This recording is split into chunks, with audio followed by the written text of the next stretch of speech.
नमस्कार साथियों, स्वागत है आप सभी का विज्ञान वृक्ष के ऑनलाइन प्लेटफॉर्म के ऊपर। इस वीडियो में हम डिस्कस करने वाले हैं सीएसआर दिसंबर 2024 जून 2025 के केमिकल काइनेटिक्स के क्वेश्चंस। कंप्लीट पीवाईक्यू सीरीज हमारे चैनल के ऊपर अवेलेबल है। उसको अवेल करने के लिए आप हमारे चैनल की मेंबरशिप को ज्वाइन कर सकते हो। नीचे ज्वाइन बटन दिया गया है। शुरुआत करते हैं। पहला क्वेश्चन देखते हैं हमारे सामने। ये रहा हमारे सामने पहला क्वेश्चन। ये सीएसआर दिसंबर 2024 का क्वेश्चन है। जो एग्जाम आपका फरवरी 2025 में हुआ था उसका सवाल है। Decomposition of H2O2 in aqueous solution catalysed by bromide ion is a homogeneous catalytic reaction. ये स्टेटमेंट बिल्कुल करेक्ट है क्योंकि यहां पर एक्वस सॉल्यूशन दिया गया है। होमोजीनियस कैटालिटिक रिएक्शन कौन सी होती है? होमोजीनियस कैटालिटिक रिएक्शन वो होती है, अगर मैं यहां पर बात करूं, होमोजीनियस कैटालिसिस। देखो, होमोजीनियस कैटालिसिस आपका होता है जिसमें आपके रिएक्टेंट और जो कैटलिस्ट है, रिएक्टेंट एंड कैटलिस्ट का जो फेज है वो क्या हो? सेम हो। इनका फेज क्या हो? सेम हो। ठीक है, अगर फेज सेम होगा तो क्या होगी? होमोजीनियस कैटालिसिस होगी। यहां पर एक्वस सॉल्यूशन में काम चल रहा है, तो इसका मतलब ये जो ब्रोमाइड आयन है ये भी एक्वस फॉर्म में है। ये जो ब्रोमाइड आयन है Br- ये भी किस फॉर्म में है? एक्वस फॉर्म में है। और ये जो H2O2 ये भी आपका एक्वस फॉर्म में ही है। ठीक है, तो ये कैसा एग्जांपल है? होमोजीनियस कैटालिसिस का ही एग्जांपल है। Next, hydrogenation of ethene to ethane accelerated by palladium और nickel particle is a heterogeneous catalytic reaction. ये भी बिल्कुल सही स्टेटमेंट है। इसमें भी कोई दिक्कत वाली बात नहीं है। क्यों? क्योंकि जब आप इथीन का हाइड्रोजिनेशन करवाते हैं प्लेडियम या फिर निकल कैटलिस्ट के ऊपर, तो ये किस में कन्वर्ट होता है? इथेन में कन्वर्ट होता है। और आप यहां पर देखेंगे कि जो इथीन का फेज है वो गैस है, और जो प्लेडियम है वो किस में है? सॉलिड फॉर्म में होता है। मेटल सरफेस होता है, सॉलिड फॉर्म में होता है। तो ये प्रॉपरली किसका एग्जांपल है?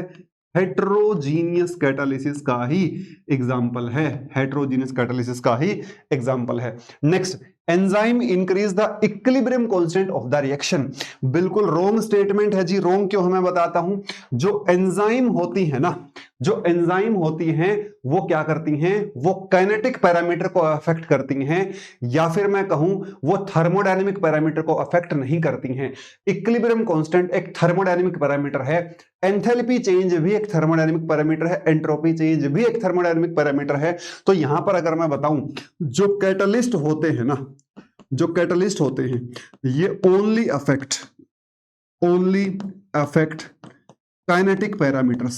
ये जब भी मैं पढ़ाता हूं सबसे पहले कैटलिस्ट की प्रॉपर्टीज में यही लिखवाता हूं, only affect kinetic parameter, doesn't affect या फिर never affect the thermodynamic parameter. Never affect the thermodynamic parameters. Thermodynamic parameter को अफेक्ट नहीं करते। अब थर्मोडायनेमिक पैरामीटर्स कौन से हो गए? थर्मोडायनेमिक पैरामीटर आपके पास हो गए जैसे आपके पास इक्विलिब्रियम कांस्टेंट, जैसे आपके पास एंथैल्पी का चेंज, जैसे एंट्रोपी का चेंज, जैसे गिब्स फ्री एनर्जी का चेंज। और काइनेटिक पैरामीटर कौन से हो गए? जैसे आपका रेट कांस्टेंट है। ठीक है, जैसे आपका क्या हो गया? जैसे आपकी एक्टिवेशन एनर्जी है। इनको क्या करता है? अफेक्ट करता है। इनको अफेक्ट नहीं करता। इनफैक्ट मैं आपको बोलूं, जो भी कैटलिस्ट होते हैं, एंजाइम आपके बायोलॉजिकल कैटलिस्ट ही होते हैं। तो जो भी कैटलिस्ट होते हैं ना, वो फॉरवर्ड और बैकवर्ड रेट को सेम एक्सटेंट तक अफेक्ट करते हैं, जिस वजह से इक्विलिब्रियम कांस्टेंट के ऊपर कोई फर्क नहीं पड़ता है। ये वाला स्टेटमेंट आपका रॉन्ग हो जाता है। लास्ट कहता है टर्नओवर नंबर। वैसे तो आपका 2 से ही हो जाएगा क्योंकि ए बी सी आपका गलत हो गया, तो ए बी डी। एक्चुअल में आपका आंसर क्या होगा? ए बी डी वाला ही सही आंसर होगा। यहां पर मैं आपको लास्ट स्टेटमेंट बता भी देता हूं। Turnover number is the number of catalytic cycle till the catalyst become inactive. बिल्कुल सही बात बोल रहा है भाई। टर्नओवर नंबर क्या बताता है आपको? वैसे तो अगर मैं अपनी भाषा में बात करूं, जैसे हम आपको पढ़ाते हैं, तो वहां हम क्या लिखते हैं? हम लिखते हैं turnover number is equal to mole of substrate converted into product divide by mole of enzyme ठीक है, इनटू टाइम। इस तरीके से हम इसको डिफाइन करते हैं। इसका सेकंड इनवर्स इसकी डायमेंशन रहती है। बट एक्चुअल मीनिंग क्या होता है कि जब तक कैटलिस्ट इनएक्टिव ना हो जाए, जब तक कैटलिस्ट इनएक्टिव ना हो जाए, तब तक कितने कैटालिटिक साइकिल उसने परफॉर्म किए हैं उसका मेजरमेंट भी आप टर्नओवर नंबर की हेल्प से ही करते हो। कोई और जो पैरामीटर है उसकी हेल्प से यह चीज बताई नहीं जा सकती किसी भी कैटालिटिक रिएक्शन के अंदर। जो हम लोग माइकल मेंटन इक्वेशन पढ़ते हैं वहां पर जो K2 होता है, K2 वही टर्नओवर नंबर होता है जो क्या बताता है कितने कैटालिटिक साइकिल हुए हैं जब तक आपका कैटलिस्ट क्या हो जाए, इनएक्टिव ना हो जाए तब तक। ठीक है, तो इसका सही आंसर आपका होगा सी। अब अगले क्वेश्चन के ऊपर मैं चलूं। नेक्स्ट कहता है CSR दिसंबर 2024 का ही क्वेश्चन है, half life for the forward and reverse reaction that are first order in both. ये मैंने बहुत बार क्वेश्चन करवाया है, रिलैक्सेशन काइनेटिक्स का क्वेश्चन है, फास्ट रिएक्शंस का क्वेश्चन है, जिसमें फॉरवर्ड में भी फर्स्ट ऑर्डर है, बैकवर्ड में भी फर्स्ट ऑर्डर है, और दोनों की आपको हाफ लाइफ दी गई है। मैं आपको लिखकर बताता हूं, कुछ इस तरीके की कंडीशन है, कुछ इस तरीके की कंडीशन है, ए और बी। ये आपका K1 है और ये आपका K-1 है। ठीक है, अब यहां पर क्या कहता है, relaxation time for the equilibrium to return after a temperature jump. आपसे क्या पूछ रहा है, रिलैक्सेशन टाइम पूछ रहा है। तो आपको पता होना चाहिए कि जब भी first order by first order होता है तो रिलैक्सेशन टाइम का जो एक्सप्रेशन होता है टाउ, वो आपके पास होता है 1/K1 प्लस 1/K-1।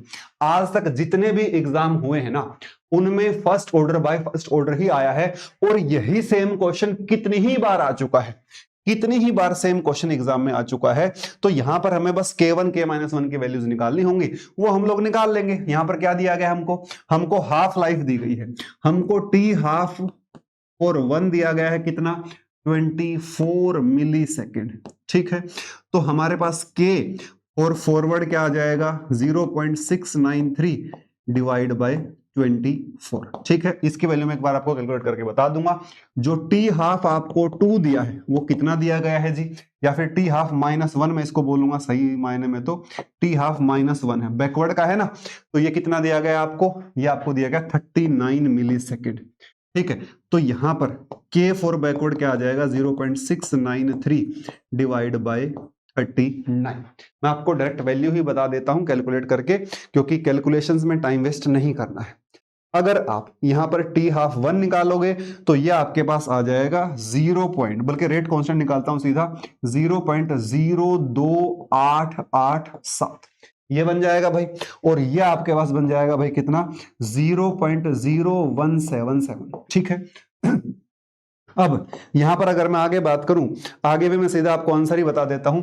यहां पर आ जाएगा this implies relaxation time is equal to 1/K1 plus K-1, tau is equal to 1 ये वाली वैल्यू 0.02887 प्लस 0.0177 तो टाउ आपके पास अप्रोक्सीमेटली आ जाएगा, मैं बता देता हूं, ये आपका पास लगभग 21 मिली सेकेंड आ जाएगा, 21 मिली सेकेंड अप्रोक्स आपके पास आ जाएगा, और आपका आंसर बन जाएगा जी ए, आपका आंसर बन जाएगा जी ए। ठीक है भाई, सही है। आगे बढ़ते हैं, नेक्स्ट क्वेश्चन ये रहा भाई। अब देखो, डिफ्यूजन कंट्रोल रिएक्शन पहले कभी एग्जाम में नहीं आती थी, ठीक है, लेकिन पहले IIT गेट ने इसको इंट्रोड्यूस किया, 2 बार आई थिंक गेट ने क्वेश्चन पूछा है, अब CSIR नेट ने भी इसको इंट्रोड्यूस कर दिया है, और डिफ्यूजन कंट्रोल रिएक्शन का क्वेश्चन मैं आपको करवाता भी हूं बहुत बार। तो यहां पर क्या बोला गया है, in a diffusion control reaction in benzene between the 2 species, 2 species के बीच में डिफ्यूजन कंट्रोल रिएक्शन हो रही है, हैविंग 0.2 मोलर इनिशियल कंसंट्रेशन। अब यहां पर आपको इनिशियल कंसंट्रेशन दे दिए, sorry 2 mole per metre cube, 2 mole per metre cube आपको इनिशियल कंसंट्रेशन दे दी है। The time required for the species to fall to half of their initial value. तो T हाफ आपसे पूछ रहा है, अब T हाफ आपसे पूछ रहा है तो वो तो हमें पता है, क्योंकि यहां पर 2 स्पीसीज हैं और दोनों स्पीसीज हैं, तो कौन से ऑर्डर की रिएक्शन मानकर चलेंगे, कुछ भी नहीं बोला है, तो सेकंड ऑर्डर की रिएक्शन हम लोग मानकर चलेंगे भाई। सेकंड ऑर्डर की काइनेटिक्स को फॉलो करता होगा, सिंपल है, सेकंड ऑर्डर को क्या करता होगा, फॉलो करता होगा। तो सेकंड ऑर्डर के लिए T हाफ कितना होता है 1 divide bye A into K। ठीक है भाई, अब हमारे पास ये वाली इक्वेशन यहां पर बन रही है 1/a/k। अब यहां पर दिक्कत क्या हो रही है, हमें a तो दिया है, ये हमारे पास नहीं है, लेकिन उसने क्या बोल दिया, डिफ्यूजन कंट्रोल रिएक्शन है। अब डिफ्यूजन कंट्रोल रिएक्शन है तो एक हमारे पास सोमिल-चॉम्स्की इक्वेशन होती है जिसकी हेल्प से जो बताती है कि जो भी रिएक्शन डिफ्यूजन कंट्रोल होती हैं उन रिएक्शन का रेट कांस्टेंट कैसे निकाला जाता है। तो मैं लिखता हूं फ्रॉम सोमुल अब स्पेलिंग थोड़ा सा ऊपर नीचे हो सकती है, ठीक है। ये हमारे पास बनता है K is equal to diffusion controlled rate constant 8RT divide by 3 eta. Eta क्या होता है, विस्कोसिटी होता है। यहां पर आई थिंक विस्कोसिटी भी दी हुई है, विस्कोसिटी कोफिशिएंट दिया हुआ है यहां पर आपको, टेम्परेचर भी आपको दिया, सब कुछ आपको दिया हुआ है। तो K आप क्या लिखोगे, K आप लिखोगे 8 इंटू 8.314 8RT। टेम्परेचर कितना दिया गया, 320 kelvin, 320 kelvin divide by 3 eta, 3 into eta कितना है 0.601 सेंट्रीपोज, 0.601, और यहां पर क्या है मेरे को SI में निकालना है तो SI में निकाल दूंगा। तो K की वैल्यू आपके पास यहां से कितनी आ जाएगी, मैं आपको बताता हूं कैलकुलेट करके, टाइम नहीं लगाऊंगा, कैलकुलेट मैंने ऑलरेडी किया हुआ है। जो K की वैल्यू आपके पास बनेगी यहां से, K आपके पास आ जाएगा 1.18 गुणा 10 की पावर 7, 18 गुणा 10 की पावर 7 मीटर क्यूब पर मोल पर सेकंड, ये बन जाएगा भाई, ठीक है। कैलकुलेशन आप खुद से भी कर सकते हो, वो आपके सामने यही बनेगा, ठीक है। अब हमें क्या निकालना है, हाफ लाइफ हम लोगों को यहां से निकालनी है। अब यहां पर मैं लिखता हूं as T half is equal to 1 divide by AK, 1 divide by 2 into 1.18 गुणा 10 की पावर 7। तो ये हमारे पास आ जाएगा अप्रोक्स हमारे पास आ जाएगा 42। ये हमारे पास आंसर आ जाएगा approx 42 will be the half life for the reaction, 42 will be the half life for the reaction. और ये आंसर किस में आ जाएगा, 42 गुणा 10 की power -9 second, 42 nano second will be the answer आपका बन जाएगा जी 42। आई होप समझ में आ गया होगा। डिफ्यूजन कंट्रोल के और भी क्वेश्चन आपको हमारे यूट्यूब चैनल के ऊपर ही मिल जाएंगे, तो वहां से आप और भी क्वेश्चन प्रैक्टिस कर सकते हो, या फिर गेट के पुराने क्वेश्चंस भी आप हमारी मेंबरशिप के थ्रू अवेल कर सकते हैं। अगला क्वेश्चन देखें जरा क्या है next, the average time for which a hydrogen atom remain adsorb on a given surface is 35% shorter at 1000 Kelvin than at 600 Kelvin। ये कहता है कि कोई मॉलिक्यूल है जो सरफेस के ऊपर चिपकता है, लेकिन 600 केल्विन के ऊपर जितनी देर तक वो सरफेस के ऊपर रहता है, अगर मैं 1000 केल्विन पर देखूं तो 600 केल्विन के कंपैरिजन में कितना परसेंट कम है, 35% कम रेजिडेंस टाइम है। मतलब अगर 600 केल्विन के ऊपर 100 सेकंड तक रहता है तो 1000 केल्विन के ऊपर 65 सेकंड तक ही सरफेस के ऊपर मॉलिक्यूल चिपका रहता है, ठीक है। आगे क्या कहता है, the activation energy for desorption is closest to, desorption activation energy आपको यहां पर बतानी है। डायरेक्ट क्वेश्चन है, कुछ आपको सोचना समझना करना नहीं है। यहां पर आपको क्या दिया गया है, एवरेज टाइम दिया गया है, ठीक है। तो यहां पर अगर मैं बात करूं टाउ एवरेज मुझे पता है कि भैया जो टाइम होता है ना वो रेट कांस्टेंट के इनवर्सली प्रोपोर्शनल होता है, ये मुझे पता है। कोई भी टाइम होगा, जैसे आप फर्स्ट ऑर्डर का हाफ लाइफ देखो, या फिर आप सेकंड ऑर्डर की हाफ लाइफ देखो, या फिर क्वार्टर लाइफ टाइम देखो, हमेशा आप पाओगे कि जो टाइम है ना वो रेट कांस्टेंट के साथ इनवर्स रिलेशन रखता है। आप किसी भी रेट कांस्टेंट की यूनिट में भी देखोगे ना तो आपको वहां पर सेकंड इनवर्स मिलेगा, चाहे आप फर्स्ट ऑर्डर का देख लो, चाहे आप जीरो ऑर्डर का देख लो, आपको वहां पर क्या मिलेगा, सेकंड इनवर्स। मतलब रेट कांस्टेंट का समय के साथ उल्टा रिलेशन है। बिल्कुल सही बात है सर, ठीक है भाई। लेकिन क्वेश्चन में क्या बोला जा रहा है, क्वेश्चन में बोला जा रहा है tau at 1000 is equal to 0.65 of the residence time at 600 Kelvin। सही है भैया, बिल्कुल सही बात है। अब यहां से क्या करूंगा, tau at 1000 divide by tau at 600 is equal to 0.65। ये भी बात सही है भाई, क्योंकि 35% कम है ना, ठीक है भाई। अब देखो भाई, tau at 1000 by tau at 600, ठीक है, is equal to rate constant at 600 by rate constant at 1000 is equal to 0.65।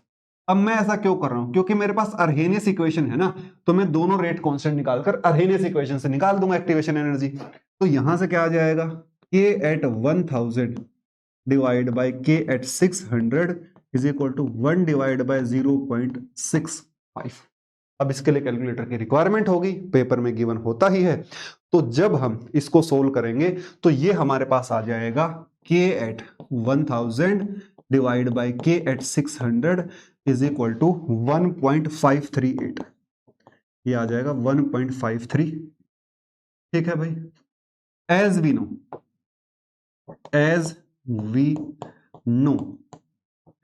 ln k2 by k1 is equal to EA by R।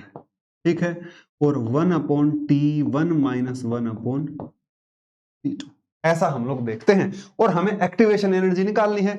This is the integrated form of Arrhenius equation.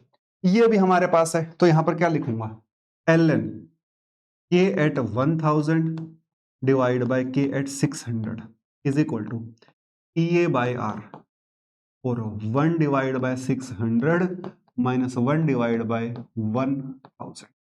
ठीक है, इसकी value ये रही 1.538। ln 1.538 is equal to EA by R। ठीक है, और यहां पर आ जाएगा 1000 माइनस 600 डिवाइड बाय 600 इंटू 1000। अब आपको एक्टिवेशन एनर्जी के लिए सोल्व कर लेना है। मैं आपको बता देता हूं क्या बनेगा, इधर आ जाएगा 0.431 is equal to EA by 8.314 into यहां पर आपका बनेगा जी 6.667 गुणा 10 की पावर -4। तो एक्टिवेशन एनर्जी जब आप यहां से निकालेंगे तो ये अप्रोक्स आपके पास 5.4 किलो जूल पर मोल रही होगी। 5.4 किलो जूल पर मोल रही होगी। आंसर आपका डी आ जाएगा। कोई भी दिक्कत परेशानी वाली बात नहीं है। आई होप आपको यहां पर ये कहानी समझ में आ गई होगी। अब बढ़ते हैं जी अगले क्वेश्चन की तरफ। देखिए काफी सारे क्वेश्चन काइनेटिक्स के आए हुए थे। आप यहां पर काउंट भी करेंगे तो 1 2 3 4 क्वेश्चन केमिकल काइनेटिक्स के आपको देखने को मिले हैं। अब मैं अगले क्वेश्चन की तरफ बढ़ता हूं। जून 2025 में भी 4 से 5 केमिकल काइनेटिक्स के क्वेश्चन आए थे।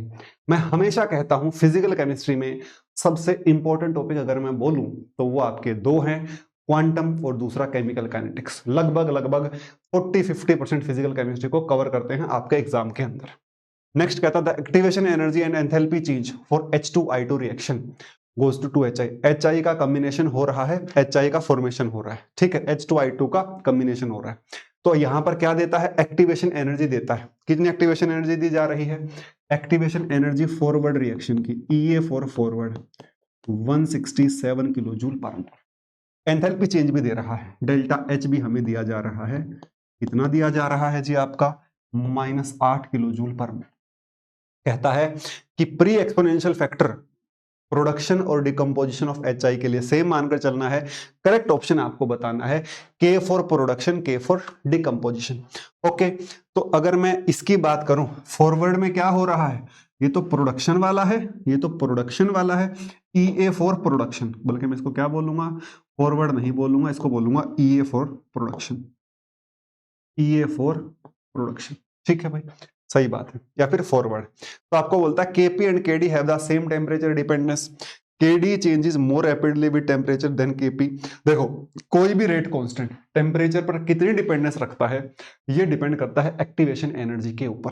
ठीक है, हमें पता है higher the activation energy higher will be the effect of temperature on the reaction rate. ये हम जानते हैं, हमें पता है higher the activation energy, higher the activation energy, higher will be the effect of temperature on reaction rate। जितनी ज्यादा activation energy होगी टेम्परेचर के ऊपर रिएक्शन का डिपेंडेंस उतना ही क्या होने वाला है, ज्यादा होने वाला है। बिल्कुल सही बात है। अब यहां पर सब कुछ तो दिया गया है, करना क्या है भाई, कुछ नहीं, मुझे पता है जो एंथैल्पी चेंज होता है वो होता है EA for forward minus EA for backward. ठीक है भाई, यहां पर कितना दिया गया है, -8, फॉरवर्ड के लिए कितना दिया गया है 167, और ईए और डिकम्पोजिशन मुझे निकालना है, और जब मैं ईए फॉर डिकम्पोजिशन निकालूंगा तो ये आ जाएगा 175। तो आप यहां पर देखोगे कि जो ईए फॉर डिकम्पोजिशन है वो बड़ा है ईए फॉर प्रोडक्शन से। तो आपका टेम्परेचर के साथ जो वेरी करने का रेट है वो डिकम्पोजिशन वाले का ज्यादा होगा एज कंपेयर टू प्रोडक्शन। तो यहां पर क्या आ जाएगा, KD change more rapidly than KP. जो डिकम्पोजिशन बैकवर्ड स्टेप की एक्टिवेशन एनर्जी ज्यादा है, ज्यादा होने की वजह से जो बैकवर्ड का रेट कांस्टेंट है वो ज्यादा टेम्परेचर सेंसिटिव होगा as compared to forward rate constant. बाकी सारे ऑप्शन अपने आप ही क्या हो जा रहे हैं, नेग्लेक्ट हो जा रहे हैं। नेक्स्ट अगर बात करूं, for the reaction K plus Br2 goes to KBr plus Br। ठीक है भाई, ये आपका हार्पून मैकेनिज्म का क्वेश्चन है। शायद कोविड के टाइम पे यहां से एक क्वेश्चन आया था जो न्यूमेरिकल था, हार्पून मैकेनिज्म का क्वेश्चन है। यहां पर क्या होता है, यहां पर क्या जो आपका पोटेशियम है, इसमें जो आपका पोटेशियम है हाईली इलेक्ट्रोपॉजिटिव होने की वजह से क्या करता है, एक इलेक्ट्रॉन को बहुत इजीली लूज कर देता है, और ये इलेक्ट्रॉन फिर क्या होता है, ट्रांसफर होता है बहुत। अगर ब्रोमीन के आयन बहुत दूर भी पड़े हुए या फिर ब्रोमीन आपका बहुत दूर भी है तो भी ये उसकी तरफ चला जाता है भाग के, बिना किसी बैरियर के Br2 की तरफ चला जाता है। जब ये ऐड हो जाता है इसके अंदर तो यहां पर आपके पास बन जाता है, बल्कि मैं इसको ऐसे रिप्रेजेंट नहीं करूंगा, Br2 प्लस इलेक्ट्रॉन ये बन जाएगा आपका Br2 माइनस। आगे फिर जो भी प्रोसेसेस चलती हैं उसके हिसाब से रिएक्शन कंप्लीट हो जाती है। ठीक है, यहां पर कहता है कि इसको इस एक्सप्रेशन से रिप्रेजेंट किया जा सकता है भाई। Choose the correct option regarding the activation energy and the pre exponential factor. कहता है एक्टिवेशन एनर्जी और प्री एक्सपोनेंशियल फैक्टर के लिए क्या बताना है आपको, करेक्ट ऑप्शन बताना है। एई क्या है आपका, एई आपका है experimental observed energy, experimental observed. Eighty क्या है आपका, थ्योरेटिकल है, एटी क्या है आपका, थ्योरेटिकल है। वैसे तो यहां पर कोई रियल बैरियर एग्जिस्ट ही नहीं करता, यहां पर कैसा इलेक्ट्रॉन ट्रांसफर से रिएक्शन हो रही है। किससे रिएक्शन हो रही है, इलेक्ट्रॉन ट्रांसफर से रिएक्शन हो रही है। तो यहां पर क्या कहोगे आप, नो रियल बैरियर एग्जिस्ट, कोई भी रियल बैरियर नहीं है, क्योंकि किसका ट्रांसफर हो रहा है, बस इलेक्ट्रॉन का ट्रांसफर हो रहा है, बाकी कुछ भी नहीं हो रहा है। ठीक है, तो दिस इंप्लाइज इस केस में जो एक्टिवेशन एनर्जी है वो अप्रोक्सीमेटली 0 ही होती है। वैसे तो आपका ऑप्शन इससे ही सही हो जाएगा, वैसे तो आपका ऑप्शन इससे ही सही हो जाएगा, बट यहां पर मैं आपको यह भी बताना चाहूंगा कि जो theoretically calculated pre exponential factor है वो छोटा आएगा किससे, एक्सपेरिमेंटल से। ऐसा क्यों होगा मैं बताता हूं। देखो भाई, देखो मान लीजिए आपने एक्सपेरिमेंटल डाटा से कुछ ना कुछ कैलकुलेशंस करी, ठीक है, थ्योरेटिकली आपने किसकी हेल्प ली, थ्योरेटिकली आपने कोलिजन थ्योरी की हेल्प ली, ठीक है, और आपने एक्सपेरिमेंटल डाटा से भी मैच किया तो आपको पता लगा कि जो थ्योरेटिकल नंबर ऑफ कोलिजन, यहां पर क्या कहना चाह रहा है, जो थ्योरेटिकल नंबर ऑफ कोलिजन है ना वो बहुत कम है एक्सपेरिमेंटली कैलकुलेटेड से।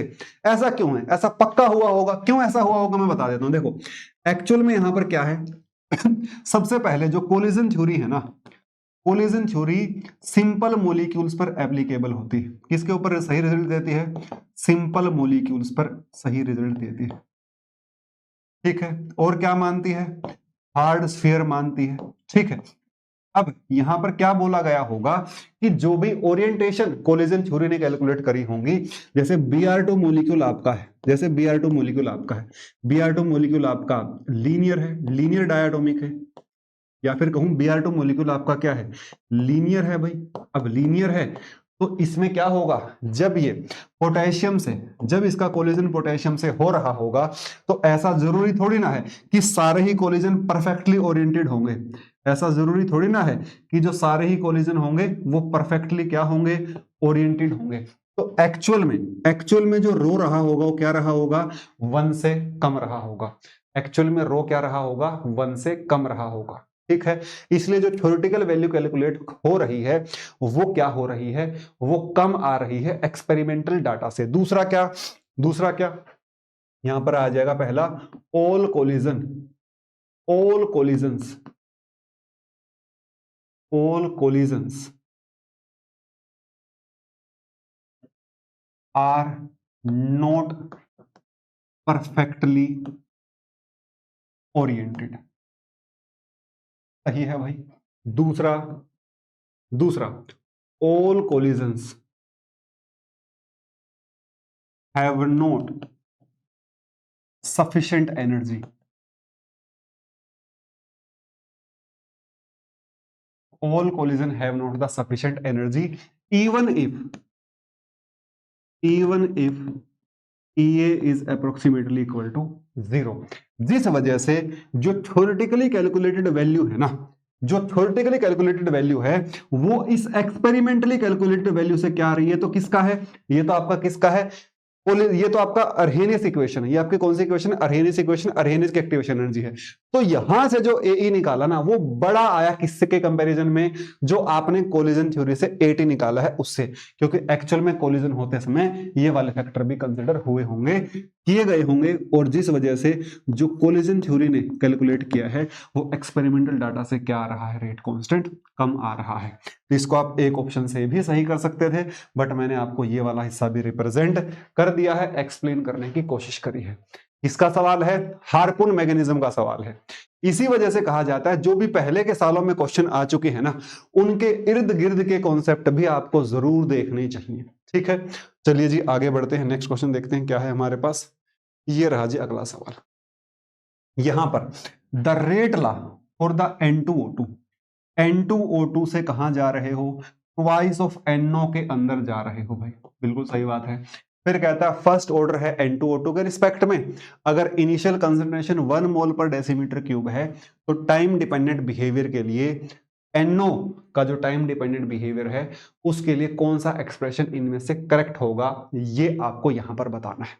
देखो भाई, वैसे तो बहुत सिंपल है, बट मैं आपको बता देता हूं एक्चुअल में हो क्या रहा है। N2O2 से आप जा रहे हो ट्वाइस ऑफ NO में, बहुत सिंपल था जी ये क्वेश्चन। ठीक, जब टाइम जीरो रहा होगा, जब टाइम जीरो रहा होगा, इनिशियल कंसंट्रेशन रही होगी जो इसने 1 दिया है भाई, ठीक है, यहां पर कुछ भी नहीं होगा। जब टाइम t रहा होगा तो यहां पर क्या होगा, a-x, और ये कितना बना होगा 2x। आपको क्या निकालना है, आपको निकालना है जी 2x, आपको क्या निकालना है 2x। ठीक है, अब देखो भाई,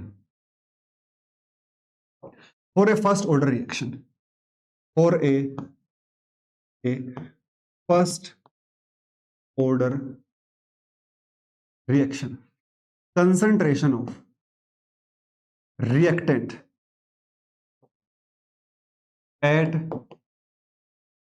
time t, किसी भी फर्स्ट ऑर्डर रिएक्शन के लिए रिएक्टेंट का कंसंट्रेशन टाइम t के ऊपर क्या होता है, a minus x is equal to a e की पावर माइनस kt।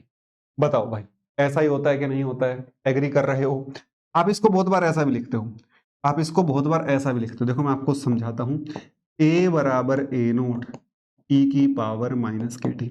अब a क्या होता है, बची हुई कंसंट्रेशन, यही तो है आपका a, और यही आपका a नोट है। तो यहां पर क्या लिखोगे आप, a minus x is equal to a e की पावर माइनस के टी। यहां से x निकाल लेता हूं, x क्या आ जाएगा, a माइनस a e की power minus K T. x is equal to a बाहर 1 माइनस e की power minus K T. But हमें क्या निकालना है जी, हमें तो निकालना है 2x। दिस इंप्लाइज, और 2x ही क्या है आपका, 2x ही आपका NO का कंसंट्रेशन है टाइम t के ऊपर। तो यहां से क्या आ जाएगा, this implies concentration of NO at time t is equal to 2x, 2 into a 1 minus e की power minus K T. a की वैल्यू यहां पर 1 दी गई है, e की power minus K T, twice of 1 minus e की power minus K T is the right answer for the question. सही है भाई, तो आंसर आपका फर्स्ट हो जाएगा इसका। आई होप आपको समझ में आ गया होगा। अगला क्वेश्चन देखें जरा, नेक्स्ट कहता है एक फोटोकेमिकल रिएक्शन है, ए से बी जा रही है, ठीक है, 2.5 millimole of A converted into B on irradiation with 100 vote light, okay, जिसकी वेवलेंथ आपको कितनी दी गई है 300, और कितनी सेकंड तक, 66 सेकंड तक ऐसा किया गया है।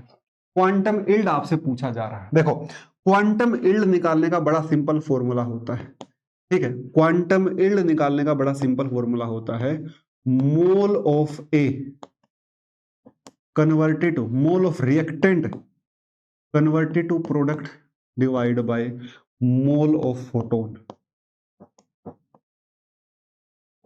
एब्जॉर्ब। अगर फोटोकेमिस्ट्री में मैं बात करूं, अगर मैं पॉलीमर में बात करूं तो क्वांटम यील्ड वहां पर काइनेटिक चेन लेंथ से रिप्रेजेंट करी जाती है, ठीक है।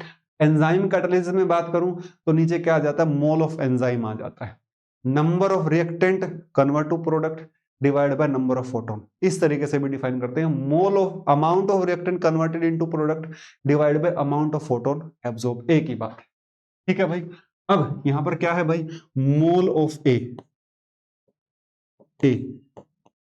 Convert to product is equal to 2.5 ढाई दिया गया है गुणा 10 की पावर -3 मोल, ठीक है भाई। अब हमें क्या निकालना है, डिनोमिनेटर निकालना है, न्यूमिनेटर हमारे पास है, ठीक है। चलिए भाई यहां देखते हैं, अभी इधर देखो। अब क्या कहता है भाई, मुझे अमाउंट ऑफ फोटोन निकालना है। अमाउंट ऑफ फोटोन कैसे निकालेगा, सबसे पहले निकालेंगे भाई अमाउंट ऑफ फोटोन बराबर अमाउंट ऑफ फोटोन। अगर किसी को नहीं पता तो मैं आपको एक शॉर्टकट यहां पर बताता हूं। अमाउंट ऑफ फोटोन निकालने के लिए है ना, आपको सबसे पहले क्या पता होनी चाहिए, ई एब्जॉर्ब, फिर क्या पता होना चाहिए, 1 आइंस्टीन की एनर्जी, ठीक है। इसको थोड़ा सा और शॉर्ट कर देता हूं, अमाउंट ऑफ फोटोन या फिर मोल ऑफ फोटोन। अमाउंट मतलब मोल ऑफ फोटोन क्या होता है, बड़ा सिंपल सरल है जी। क्या होगा, अमाउंट और यहां पर लिख लो भाई मोल, कंफ्यूज मत हो जाना, अमाउंट और मोल एक ही बात है। तो यहां पर आ जाएगा E absorb divide by 0.12 divide by lambda in metre, ये होता सिंपल फॉर्मूला। 0.1199 कुछ आता है तो मैंने सीधा 0.12 बाय लैम्डा इन मीटर, ठीक है। अब ई एब्जॉर्ब निकाल लेता हूं जी। ई एब्जॉर्ब कितना है हमारे पास, 100 वोट, 100 जूल पर सेकंड, कितने सेकंड तक, 66 सेकंड तक। वोट किसके बराबर होता है, जूल पर सेकंड के बराबर होता है। तो ई एब्जॉर्ब कितना आ जाएगा आपके पास, 6600 जूल आ जाएगा भाई, ठीक है। तो यहां पर आ जाएगा 6600 डिवाइड बाय 0.12 और यहां पर क्या आ जाएगा, लैम्डा ऊपर चला जाएगा तो लैम्डा लिखूंगा, लैम्डा कितना है 300 गुणा 10 की पावर -9, ठीक है। तो कैलकुलेट कर लेते हैं इसको, कितना आ जाएगा, कैलकुलेट करके मैं आपको आंसर बताता हूं। ये आपके पास बनेगा भाई, ये आपके पास बनेगा 300, यहां पर आ जाएगा 0.016, ये आ जाएगा 0.0165, ठीक है। ये आपकी इक्वेशन नंबर 1 है। यूजिंग इन 1 पाई बराबर यहां पर आ जाएगा आपका, यहां पर लिखूंगा 2.5 गुणा 10 की पावर -3 डिवाइड बाय 0.0165। ये अप्रोक्सीमेटली मैं आपको बताता हूं क्या आंसर आ जाएगा, ये आ जाएगा 0.15, approximately equal to 0.15। This will be the quantum yield. B is the correct answer for the. तो जैसा कि आपने देखा जून 2025 में भी आप लगभग 4 क्वेश्चन आपको देखने को मिले हैं केमिकल काइनेटिक्स से। तो लगभग आप, अगर मैं अकेला केमिकल काइनेटिक्स की ही बात कर लूं तो 12, 14, 16 नंबर, कभी कभी 18 नंबर भी आपको देखने को मिल जाते हैं। तो आपको केमिकल काइनेटिक्स जरूर करना चाहिए। और आपने देखा सारे ही क्वेश्चन बिल्कुल आसान थे, ऐसी कोई दिक्कत वाली बात नहीं थी। और हाँ, अगर आप चैनल पर पहली बार आए तो चैनल को सब्सक्राइब करना ना भूलें। कंप्लीट पीवाईक्यू सीरीज के लिए, किसी भी स्टेट, किसी भी एग्जाम के लिए आप हमारे चैनल की मेंबरशिप को ज्वाइन कर सकते हैं, नीचे ज्वाइन बटन दिया गया है। Thank you so much.